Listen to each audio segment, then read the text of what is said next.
નમસ્કાર વિદ્યાર્થી મિત્રો, ગુડ મોર્નિંગ એવરીવન। આજે ધોરણ 7 ની અંદર આપણે ગ્રામરનો એક પોઈન્ટ લઈને આવ્યા છે, ધ સિમ્પલ પાસ્ટ ટેન્સ એટલે કે સાદો ભૂતકાળ।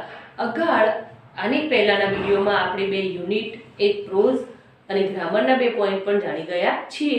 હવે આજે સાદો ભૂતકાળ, તમે બધા સાદા ભૂતકાળ વિશે જાણીતા જ છો, તમને એમાં બધાને ખ્યાલ જ છે કે સાદો ભૂતકાળ શું છે।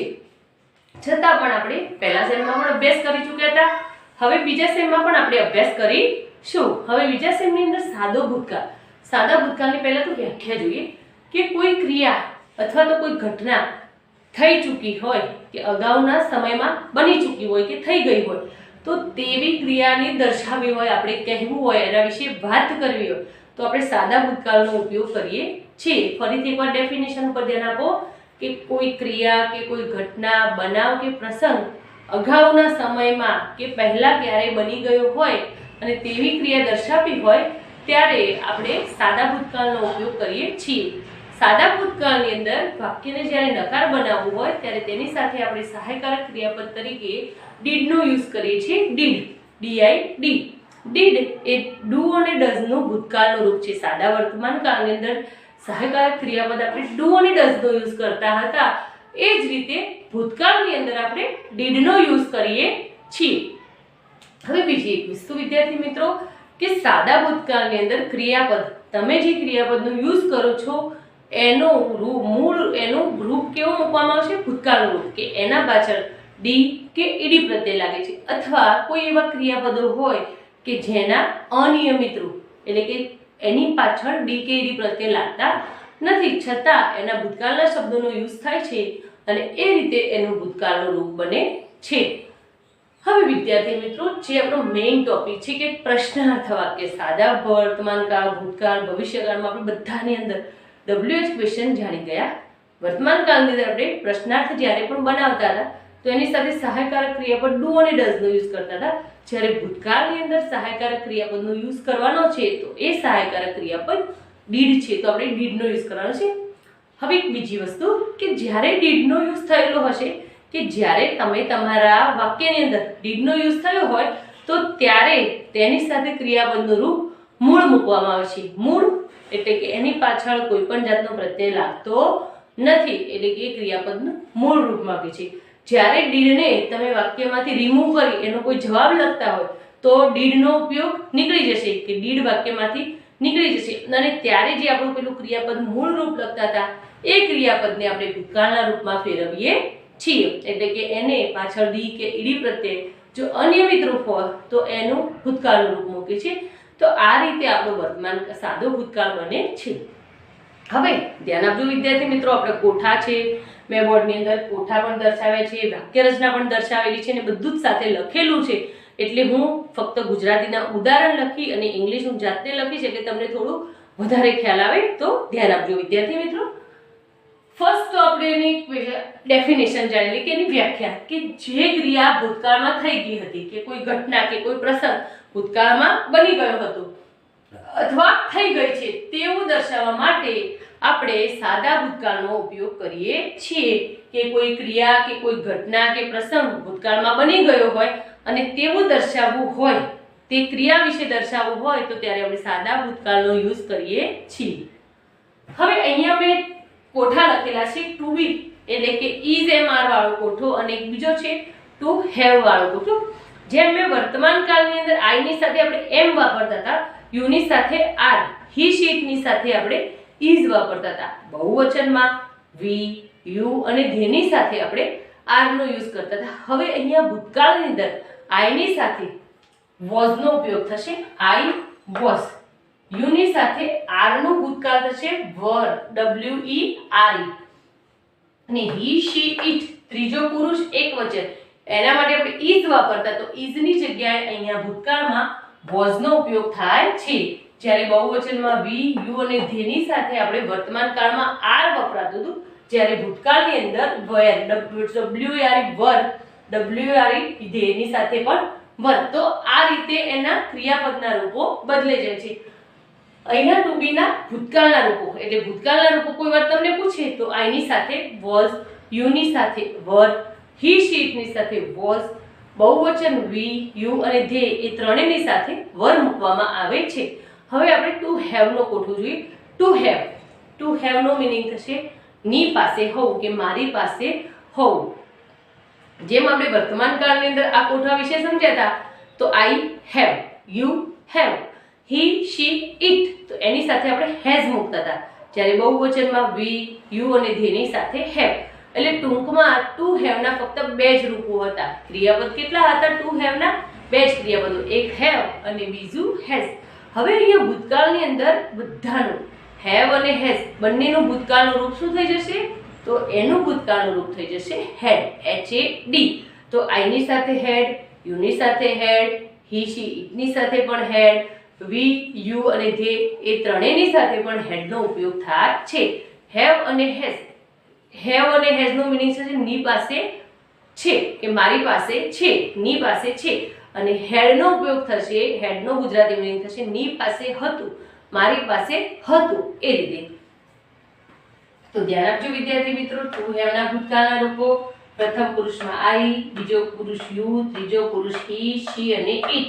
આઈ ની સાથે હેવ નું ભૂતકાળ થશે હેડ, યુ ની સાથે હેવ નું ભૂતકાળ થશે હેડ અને હી, શી, ઇટ, હેઝ એટલે કે વર્તમાન કાળમાં જેનો યુઝ થતો હતો એ હેઝ નું ભૂતકાળ થઈ જશે હેડ.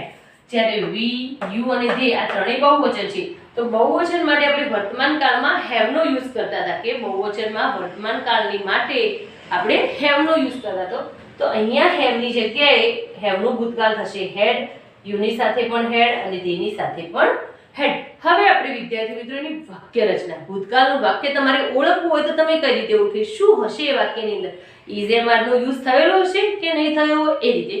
તો ભૂતકાળનું વાક્ય તો પહેલા તો આવશે કર્તા, એના પછી આવશે મૂળ ક્રિયાપદનું ભૂતકાળનું રૂપ, એટલે કે તમે જે ક્રિયાપદનો યુઝ કરો છો એ ક્રિયાપદનું ભૂતકાળનું રૂપ. સપોઝ કે આપણે રાઇટ, WRITE, રાઇટ નો યુઝ કરતા છું, તો રાઇટ નું ભૂતકાળ થશે રોટ, WROTE, રોટ. તો ક્રિયાપદનું ભૂતકાળનું રૂપ. એના પછી આપણે મૂકીશું કર્મ, એના પછી વધારાના શબ્દો, આ રીતે. હવે મેં ફર્સ્ટ કેટલાક એક્ઝામ્પલ લખેલા છે. ફર્સ્ટ છે રીમાએ સફરજન ખાધું હતું. સેકન્ડ છે મોહને પત્ર લખ્યો. થર્ડ છે સોનલ પાસે કાર હતી. રોહિત સુરત ગયો. હવે બધા જ ગુજરાતી વાક્ય આપણે જાણીશું, તો ગયો, હતો, કર્યું, એ રીતે. તો આ વાક્ય ઉપરથી જ તમને ખ્યાલ આવે કે વાક્ય ભૂતકાળના જ છે. હવે આપણે પહેલું ઉદાહરણ લખીશું. રીમાએ સફરજન ખાધું હતું. તમને જો ખ્યાલ ન આવતો હોય, જો તમને વાક્ય બનાવવા વખતે ખ્યાલ ન આવતો હોય, તો મેં આજ સુધી જેટલા પણ ગ્રામરના પોઈન્ટ લીધા છે દરેકે દરેકની અંદર મેં વાક્ય રચના લખેલી છે. એ વાક્ય રચના તમે એક રફ નોટમાં લખો.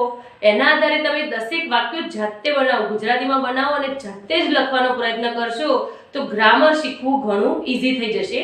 કે વાક્ય રચના લખશો અને જાતે જ પ્રયત્ન કરશો તો જ ગ્રામર શીખી શકશો. બાકી બેઠી કોપી મારીને ક્યારેય ગ્રામર શીખી શકાતું નથી.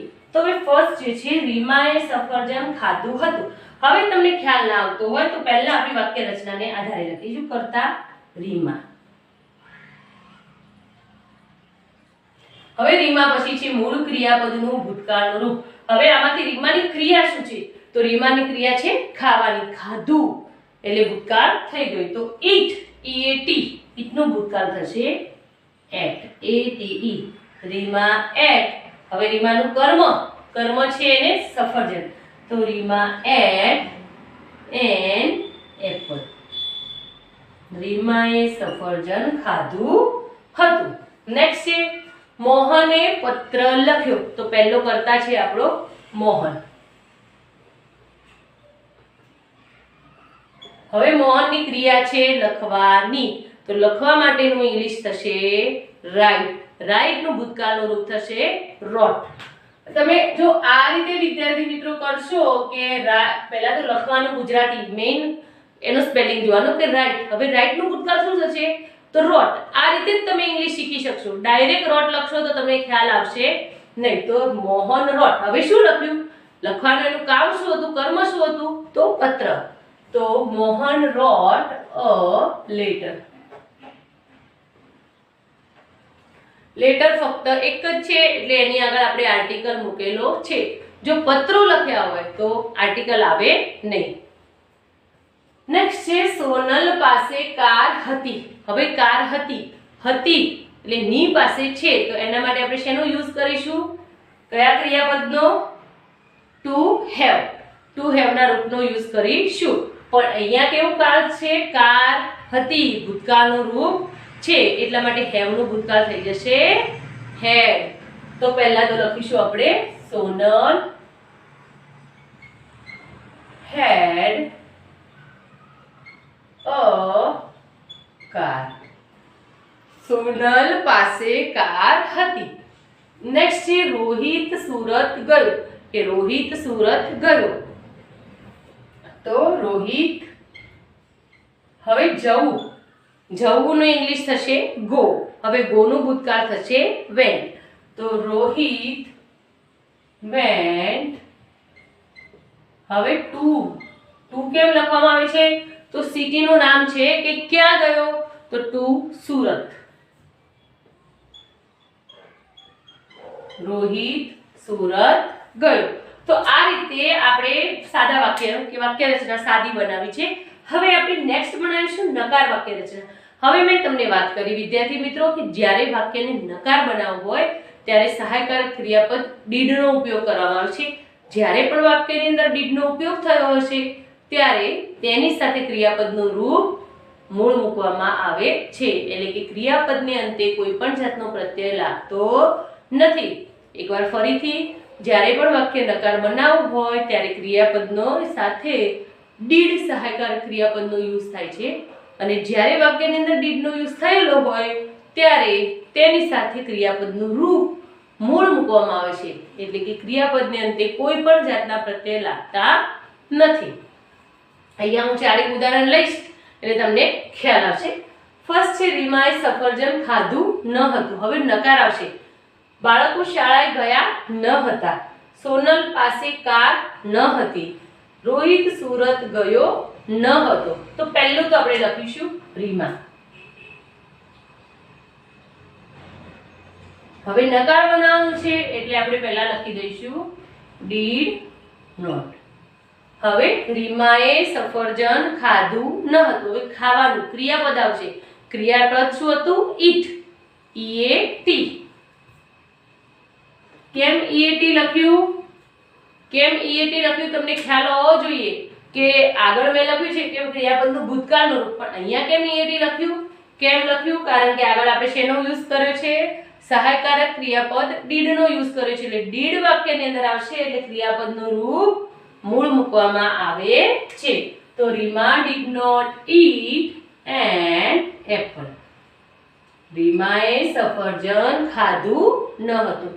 નેક્સ્ટ બાળકો શાળાએ ગયા ન હતા. હવે અહીંયા બાળકો બહુવચન તો the children.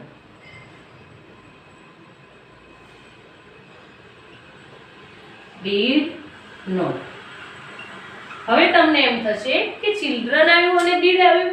જેમ આપણે વર્તમાન કાળમાં શું કરતા હતા? સાદો વર્તમાન કાળ શીખ્યા એમાં બહુવચન હોય, એક કરતા વધારે હોય તો આપણે કયા સહાયકારક ક્રિયાપદનો યુઝ કરતા હતા? do not નો યુઝ કરતા હતા.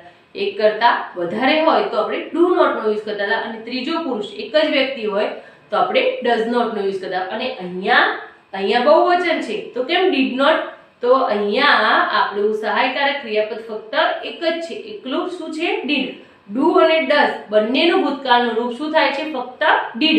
એટલે આપણું એક જ ક્રિયાપદ છે એટલે એકવચન અને બહુવચન બધાની સાથે did નો જ ઉપયોગ થાય છે. તો the children did not went નું મૂળ રૂપ થઈ જશે go to school. બાળકો શાળાએ ગયા ન હતા. સોનલ પાસે કાર ન હતી. તો Sonal did not have a car. કે સોનલ પાસે કાર ન હતી. નેક્સ્ટ છે રોહિત સુરત ગયો ન હતો. તો Rohit did not went to sorry, did not go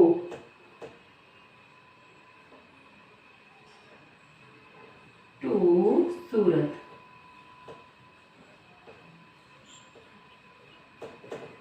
Rohit Surat ગયો ન હતો. એના પછી વિદ્યાર્થી મિત્રો આગળ આપણે એક પ્રશ્નાર્થ વાક્ય રચના પણ જાણીશું.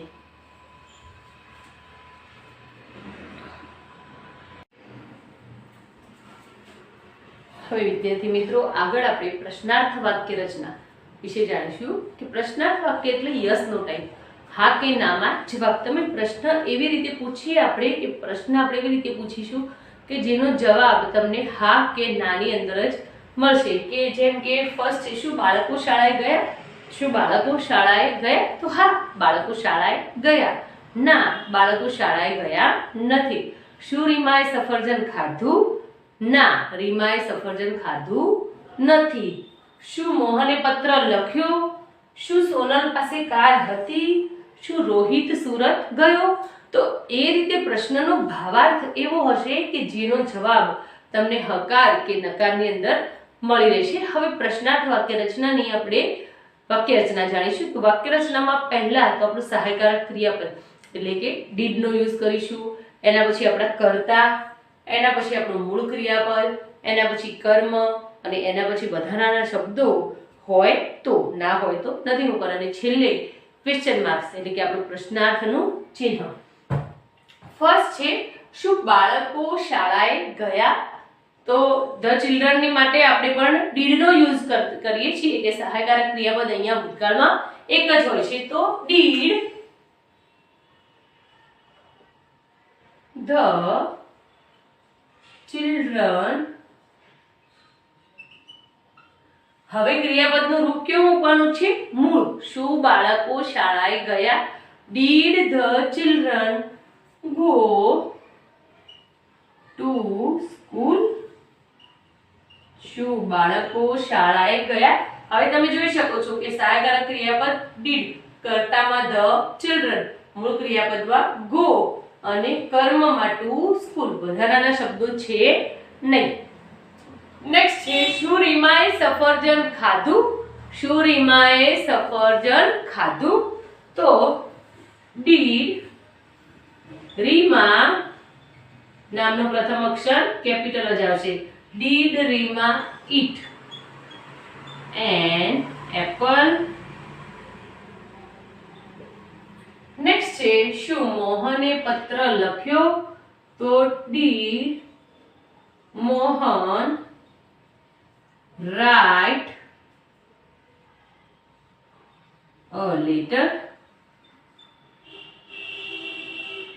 શું મોહને પત્ર લખ્યો? નેક્સ્ટ છે શું સોનલ પાસે કાર હતી? ડીડ સોનલ have has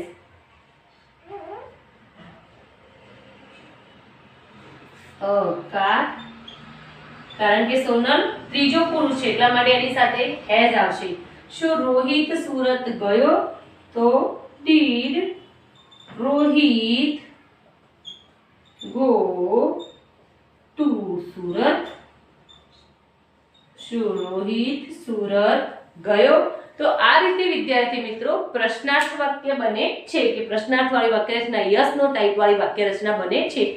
હવે આપણે મેઇન તમારા જે એક્ઝામમાં મેઇન આવે છે WH ક્વેશ્ચન કે તમને એક સાદું વાક્ય આપેલું હોય છે અને એના ઉપરથી તમને કૌંસમાં જેના વિશે પ્રશ્નાર્થ બનાવવાનું હોય એના વિશેના પ્રશ્નાર્થના નામ ધ હુ હોય, વોટ હોય, વેર હોય કે વિચ હોય જેના વડે બનાવવાનું હોય એવા પ્રશ્નાર્થ વાક્યોના શબ્દો આપેલા છે.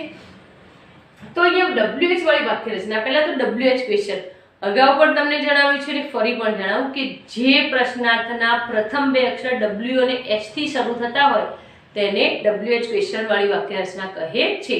WH ક્વેશ્ચન તો હુ, વોટ, વેર, વેન, વિચ અને વાય. તો આ WH વાળી ક્વેશ્ચન છે. હવે એની વાક્ય રચના તો WH ક્વેશ્ચન, એના પછી સહાયકારક ક્રિયાપદ ડીડ, ડીડ પછી કર્તા, કર્તા પછી મૂળ ક્રિયાપદ કે ડીડ નો યુઝ થયો હોય એટલે ક્રિયાપદનું રૂપ મૂળ મૂકવામાં આવશે. કર્મ, એના પછી વધારાના શબ્દો અને એના પછી ક્વેશ્ચન માર્ક્સ. હવે ફર્સ્ટ છે રીમાએ શા માટે સફરજન ખાધું હતું. શા માટે કારણ આપવાનું છે, તો શા માટેનું ઇંગ્લિશ થશે why. તો why did રીમા, મૂળ ક્રિયાપદ એટ નું eat an apple. Why did Rima eat an apple? રીમાએ શા માટે સફરજન ખાધું હતું. નેક્સ્ટ છે છોકરીઓએ શું બનાવ્યું, તો શું, તો એના માટે થશે what. What did, છોકરીઓ બહુવચન છે તો what did the girls make. make, made, made, made નું મૂળ રૂપ થશે make. નેક્સ્ટ છે અમિત અને રેખા ઘરે ક્યારે આવ્યા. સમય આવ્યો, ક્યારે આવ્યા, તો when. when did Amit and Rekha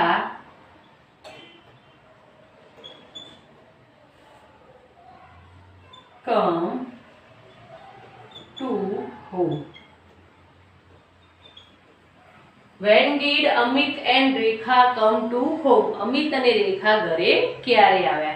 next છે કોણ નદીમાં તરતું હતું. કોણ, હવે આ કોણ વાળું વાક્ય આવશે એટલે કે હુ. પહેલા તો આપણે હુ લખી દઈશું. હવે હુ ની સાથે ડીડ નો ઉપયોગ થશે નહીં. હુ સિવાયના બાકી બધા જ ક્વેશ્ચન માર્ક્સ WH ક્વેશ્ચન ની અંદર ડીડ નો યુઝ થશે, ફક્ત હુ ની અંદર થશે નહીં. બીજી વસ્તુ કે હુ ની અંદર ક્રિયાપદનું રૂપ જે આપણે મૂકીએ છીએ મૂળ ક્રિયાપદ, અત્યારે આપણે પ્રશ્નાર્થ વાક્યની અંદર મૂળ ક્રિયાપદ મૂકીએ છીએ, જ્યારે હુ ની અંદર ક્રિયાપદનું રૂપ ભૂતકાળમાં મૂકવામાં આવે છે. તો અહીંયા તરવું એના માટે થશે સ્વિમ, SWIM, સ્વિમ એટલે તરવું. હવે એનું ભૂતકાળનું રૂપ થશે સ્વામ, SWAM. તો હુ swam in the river. નદીમાં કોણ તરતું હતું. નદીમાં કોણ નદીમાં તરતું હતું, તો હુ swam in the river. Next છે સુનિલ ક્યાં ગયો, તો જગ્યા માટેનું છે તો where. Where did Sunil go? Sunil ક્યાં ગયો. મોનિકાએ કયું પુસ્તક વાંચ્યું. હવે પુસ્તક વાંચવાની એટલે એક કરતા અનેક પુસ્તક ચોઈસ હોય ત્યારે તમારે which નો ઉપયોગ કરવાનો રહેશે. તો પહેલા તો આપણે which મૂકી દઈશું. હવે આ which વાળી વાક્ય રચના જે છે એ ઉપરની વાક્ય રચના કરતા ડિફરન્ટ છે. which વાળી વાક્ય રચનાની અંદર કર્મ પ્રથમ આવશે. which book did Monica read. મોનિકાએ કયું પુસ્તક વાંચ્યું. તો આ રીતે વિદ્યાર્થી મિત્રો પ્રશ્નાર્થ વાક્ય રચના અને WH વાક્ય રચના થાય છે. હવે આના પછી આપણે થોડા એના નિયમો પણ જાણીશું.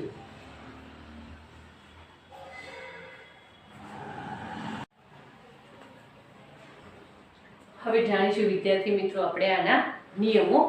તો ફર્સ્ટ જે નિયમ છે, જે ક્રિયાપદના મૂળ રૂપને છેડે ઈ કે ઈડી પ્રત્યય લગાડવામાં આવે છે અને ડી અને ઈડી પ્રત્યય લગાડવાથી તે ક્રિયાપદનું ભૂતકાળનું રૂપ થાય છે, તેવા ક્રિયાપદને આપણે નિયમિત ક્રિયાપદો કહીએ છીએ. કે જે ક્રિયાપદને અંતે ડી કે ઈડી લાગતું હોય અને એનાથી એ ક્રિયાપદનું ભૂતકાળનું રૂપ થતું હોય તો તેવા ક્રિયાપદને નિયમિત ક્રિયાપદો કહેવામાં આવે છે. હવે બીજું કે અનિયમિત ક્રિયાપદો, કે જે ક્રિયાપદને અંતે ડી કે ઈડી લાગતું જ નથી, એના માટે કંઈક બીજાનો જ યુઝ થતો હોય તો તેવા ક્રિયાપદને આપણે અનિયમિત ક્રિયાપદો કહીએ છીએ. અહીંયા મેં ચારેય ઉદાહરણ લખ્યા છે: વોક, આસ્ક, શાઉટ અને લવ. તો વોકનું વોકડ ઈડી પ્રત્યે લગાવવાથી, આસ્કનું આસ્કડ, શાઉટનું શાઉટેડ અને લવનું લવડ.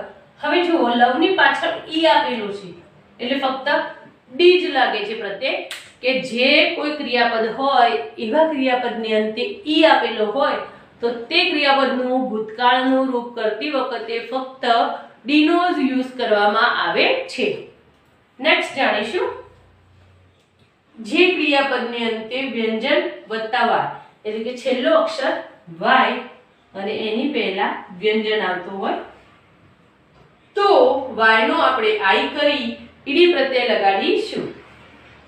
તો મેં સી અને આર લખેલું છે, વાય નો આઈ અને ઈડી પ્રત્યય તો ક્રાઇડ. એ જ રીતે 3 આર આઈ ઈ ડી તો ટ્રાઇડ. નેક્સ્ટ જે નિયમ છે જે ક્રિયાપદના અંતે વ્યંજન હોય અને તેની પહેલા જો સ્વર આવતો હોય, સ્વરમાં એ ઈ આઈ ઓ યુ આ પાંચમાંથી કોઈ પણ એક શબ્દ આવતો હોય તો જે છેલ્લો વ્યંજન હોય એને બેવડાવવામાં આવે છે. બેવડાવવામાં આવે એટલે કે ડબલ લખી ઈડી પ્રત્યયથી જોડવામાં આવે છે. સ્ટોપ અને ટ્રેપ. તો સ્ટોપનો છેલ્લો અક્ષર વ્યંજન છે અને એની આગળ ઓ એ સ્વર છે. એ જ રીતે ટ્રેપમાં છેલ્લો અક્ષર વ્યંજન છે, એની આગળ એ સ્વર છે, તો બંનેની અંદર પી ને ડબલ બેવડાવવામાં આવે છે. તો સ્ટોપનું સ્ટોપડ, ટ્રેપનું ટ્રેપડ.